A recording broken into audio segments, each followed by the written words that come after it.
The terminal at JFK Airport buzzed with controlled chaos, rolling luggage, boarding calls echoing through glass halls, and the soft tension that always lived in first-class lounges. Flight ARA 719 to Los Angeles was boarding. Among the passengers was Naomi Carter, a poised black woman in her early 30s.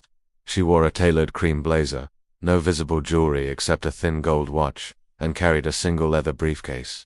No entourage, no bodyguard, no designer logos. She looked ordinary, and that was exactly why no one noticed her.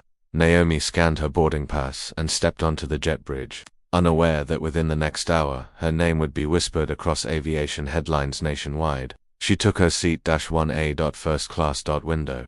The flight attendant hesitated. "Ma'am, are you sure you're in the correct cabin?" Naomi smiled politely. "Yes." The attendant glanced again at the boarding pass, nodded stiffly, and moved on, but not before pressing the intercom. That call would reach the cockpit. Captain Richard Harlan had flown commercial aircraft for over 20 years, decorated, respected, untouchably, at least in his own mind.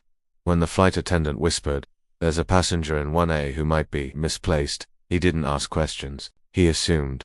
He stepped out of the cockpit in full uniform, authority stitched into every crease. Passengers watched as he walked down the aisle. He stopped at Naomi Carter. "You need to move," he said, loud enough for half the cabin to hear. Naomi looked up calmly. "Excuse me, this seat is reserved. Economy is in the back." A few passengers exchanged looks. One woman smirked. A man pulled out his phone just in case. Naomi held up her boarding pass. Captain Harlan didn't even look. "I don't have time for this," he snapped. "You people always try this." The words landed hard. The cabin went silent. Naomi stood slowly. "Sir, I paid for this seat." "That's enough," Harlan barked, and then it happened. In a moment of unchecked arrogance, he slapped her hand away, sending her boarding pass fluttering to the floor. Gasps erupted. A flight attendant froze. Someone whispered, "Oh my God." Naomi didn't scream, didn't cry. She bent down, picked up her boarding pass, and looked directly at him. "Captain," she said evenly, "you should return to your cockpit." He laughed. "You don't give orders here." She nodded once. "Very well." The plane took off. Naomi remained in seat 1A. The captain returned to the cockpit, irritated but satisfied until his co-pilot spoke. "Sir, operations just sent a message." Harlan frowned. "What now?" The co-pilot swallowed. "They're asking if Ms. Naomi Carter boarded." Another message came through, then another. The co-pilot turned pale. "Captain, do you know who Naomi Carter is?"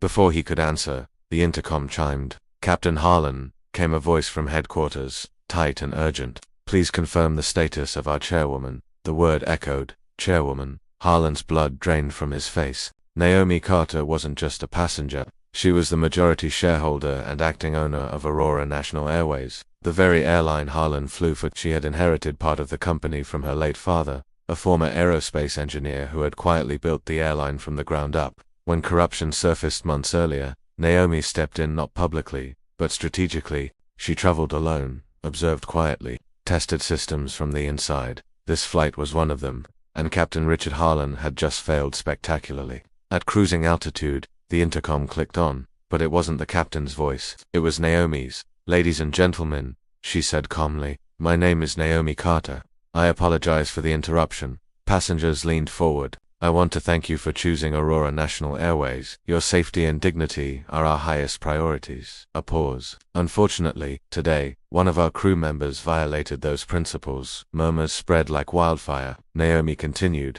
voice steady. "Effective immediately, Captain Richard Harlan has been relieved of duty." The cockpit door opened. A supervisor who had been quietly seated in business class stood. Captain Harlan was escorted out. His wings were removed. In front of everyone. When the plane landed in Los Angeles, federal aviation officials were waiting. So were executives, so were lawyers. Security footage was reviewed. Witness statements recorded.